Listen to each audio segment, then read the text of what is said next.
Unfortunately, you couldn't join us here.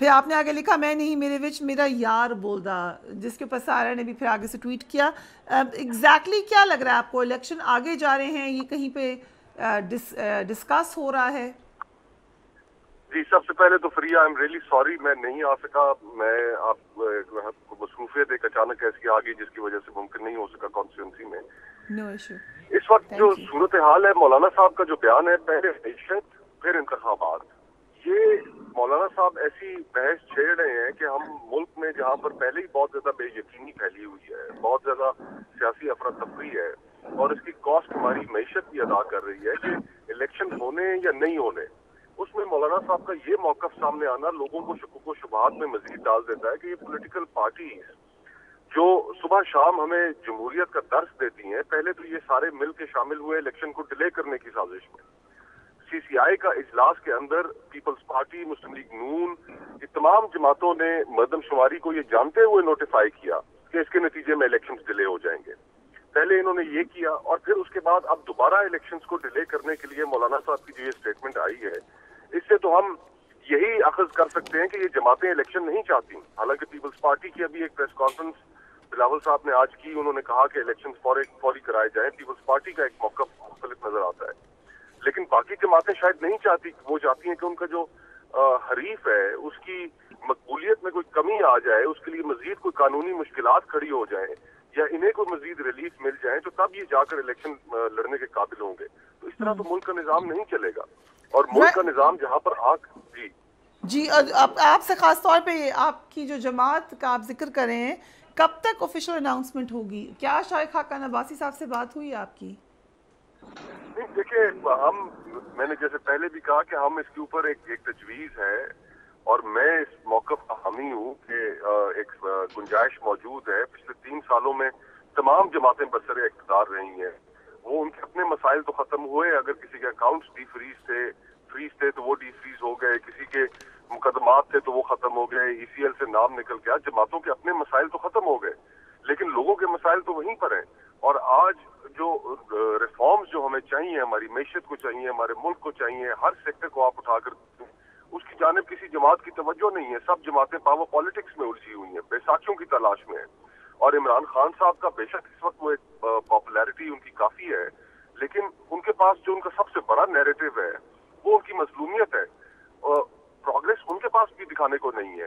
1 crore نوکری کی انہوں نے بات کی تھی, 50 لاکھ گھروں کی بات کی تھی, قرضے نہ لینے کی بات کی تھی. پروگریس تو وہ بھی حکومت میں نہیں دکھا سکے. میرٹ کی انہوں نے بات کی تھی, اور جب کہ میں لوگوں کو میرٹ پہ لگاؤں گا, اور 12 کروڑ کا صوبہ انہوں نے بزدار صاحب کے حوالے کر دیا چلانے کے لیے. یہی حال انہوں نے خیبر پختونخوا میں کیا. تو آئرنی اس وقت یہ ہے کہ اس میں لوگوں کے ایشوز کے اوپر کوئی گفتگو نہیں ہو رہی. تو میں سمجھتا ہوں ایک گنجائش موجود ہے. اگر شائخ خاقان عباسی صاحب تیار ہو گئے تو پھر بسم اللہ کریں گے, ورنہ میں پہلے کہہ چکا ہوں کہ میں الیکشن آزاد کنٹیسٹ کروں گا, کسی جماعت سے کنٹیسٹ نہیں کروں گا. اور کہا جاتا ہے پاکستان میں ایک خاص جگہ سے اگر افرمیشن ملے تو پھر پارٹیز کامیاب ہوتی ہیں. اس حوالے سے کیا موقف ہوگا آپ کا؟ دیکھیے ہمارے سامنے 2 ریسنٹ ایگزامپلز ہیں. استحکام کی ایگزامپل ہمارے سامنے ہے, اور تحریک انصاف پارلیمنٹیرین جو خیبر پختونخوا میں پرویز خٹک صاحب کی جانب سے بنائی گئی. دونوں جماعتوں پہ اتنی ہیوی اسٹیمپ ہے کہ اب جو حالات ہیں, جو وقت کی آواز ہے, اس کے اندر اس طرح کی سیاست کی کوئی گنجائش رہ نہیں گئی. جو شخص سوچتا ہے کہ وہ اس طرح کی سیاست کر سکتا ہے, اگر اس کی سیاست کسی ریفارم ایجنڈا پر بیسڈ نہیں ہے اور اس کی سیاست صرف اور صرف الیکٹیبل سے اکٹھے کر کے اسمبلیوں تک پہنچنے کی ہے, تو اس سیاست نے تو ہمیں پہلے کچھ نہ دیا ہے نہ آگے چل کے دے گی. اور اگر ہم وہ راستہ اختیار کریں گے تو ہمیں بھی رسپانس نہیں ملے گا.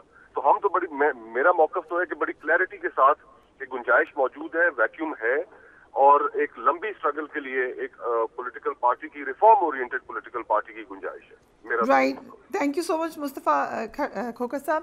سایہ صاحبہ, سندھ میں M Q M, J U I F, G D A اور دیگر جماعتیں مل کر پیپلز پارٹی کے خلاف اتحاد کی تیاریاں کر رہی ہیں. پیپلز پارٹی کہتی ہے آپ لوگ ہر دفعہ ان کے خلاف الائنس بنا لیتے ہیں. اس دفعہ کیا لگ رہا ہے آپ کو کہ فرق ہے؟ اس دفعہ فرق نہیں ہے. ابھی ہماری پارٹی کی طرف سے کوئی بیان نہیں آیا ہے کہ ہم ان باقی جماعتوں کے ساتھ مل کر, اب آپ کو بھی پتا ہے کہ ابھی جو تھا نا کہ ایک ہائپ کریٹ کی گئی ہے اور کی جا رہی ہے. مطلب آپ ابھی بات چل رہے تھے کہ وہ ایک آپ نے کہا پاور شو, مجھے تو وہ چھوٹا سا پاور بینک لگا تھا.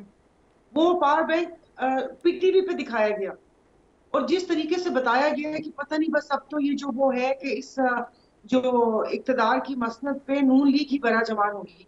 تو جے یو آئی اور ایم کیو کا آپ کو آپ مولانا صاحب کے بیان سے ہی اندازہ لگا لیجیے. تو مولانا صاحب سے سیٹ ایڈجسٹمنٹ ہوتی رہی ہے. 2018 میں بھی ہماری جی ڈی اے کی ہوئی ہے اور ایم کیو ایم کے ساتھ بھی ہوتی ہے. تو میں نے کوئی ایسا اتحاد کا سنا نہیں, لیکن جیسے ابھی کہا انہوں نے کہ پیپلز پارٹی کمفرٹ زون میں ہے, اس کو ان جماعتوں میں سے کسی سے کوئی ڈر اور خوف نہیں ہے کیونکہ 15 سال سے حکومت میں ہے اور وہ کہتے ہیں سسٹم کے سینے میں اپنے پنجے گاڑے ہوئے ہیں. کوئی ڈپارٹمنٹ اٹھا کر دیکھ لیں, کچھ بھی دیکھ لیں, سب ڈپارٹمنٹس کو تباہ کیا ہوا, ان کے اپنے بندے, ان کو الیکشن ہارنے کا کوئی خوف نہیں ہے اور ان کو یہ پتا کہ جس وقت بھی ہو جائے وفات میں تو لیں گے, لیکن یہ کہ صبح ان کے پاس ہے. تو میں نہیں سمجھتی کہ کوئی اتحاد ایسے وہ فری اینڈ فیئر الیکشن. میں آگے بات کرنی ہوں اپنی پارٹی کی. 2018 میں جیسے ہوا 10 8 6 5 4 3 2 1 ایسے کر کے ہماری سیٹس گئی ہیں.